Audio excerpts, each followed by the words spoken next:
Road map, হ্যাঁ, আমরা এটা নিয়ে আলোচনা করেছি এবং আমরা আশা করছি আগামী সপ্তাহে আপনাদেরকে আমাদের নির্বাচনের রোড ম্যাপটা দিতে পারবো, সো দ্যাট আপনারা আপনাদের প্রস্তুতি এবং আমাদের প্রস্তুতি সম্পর্কে একটা ভালো ধারণা পাবেন।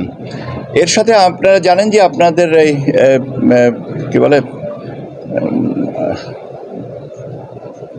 আপনাদের সাথে আমরা বসতে চাইছি, আপনাদের সাথে আমরা বসবো এবং সেটাও আমরা আগামী সপ্তাহে করব।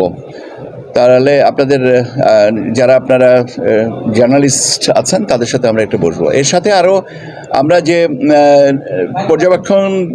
যারা পর্যবেক্ষক হিসেবে আবেদন করেছেন 318টা আবেদন পেয়েছি, এটা পর্যালোচনা চলছে।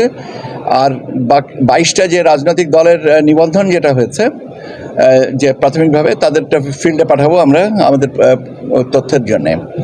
এর সাথে আরও কিছু টুকটাক জিনিস আছে যে বিষয়গুলো না আমরা নিয়মিতভাবে পর্যালোচনা বা আলোচনা করছি এবং এটা আমি আপনাদেরকে সময় সময় জানাবো। এর ভিতরে একটা সিগনিফিকেন্ট পোর্শন হচ্ছে আপনার আউট অফ কান্ট্রি ভোটিং।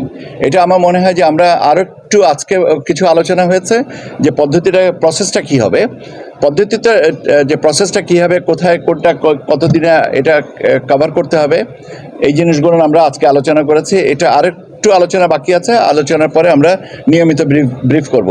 এই একটা বিষয়ে আমি মনে করি যে আমরা বোধহয় নিয়মিত আপনাদের সাথে একটা প্রতি সপ্তাহে অন্তত নিদানপক্ষে একদিন না হলে দুদিন বা একদিন করে আমি আপনাদের সাথে বা ব্রিগেডিয়ার ফজল সাহেব আমাদের আছেন, ওনারা নিয়ে আলোচনা করবেন। রোড ম্যাপের কি কি বিষয়বস্তু থাকবে, মেজর বিষয়বস্তু থাকবে, এটা রোড ম্যাপেই আপনাদেরকে বলে দিব। এই মুহূর্তে আপনারা এটা জিনিস শুধু জানার সংলাপ, আপনাদের সাথে সংলাপ ইত্যাদি যেটা আইনবিধি সংশোধনের সম্পর্কে যাবতীয় তথ্যগুলো আপনাদের ওখানে দেওয়া হবে।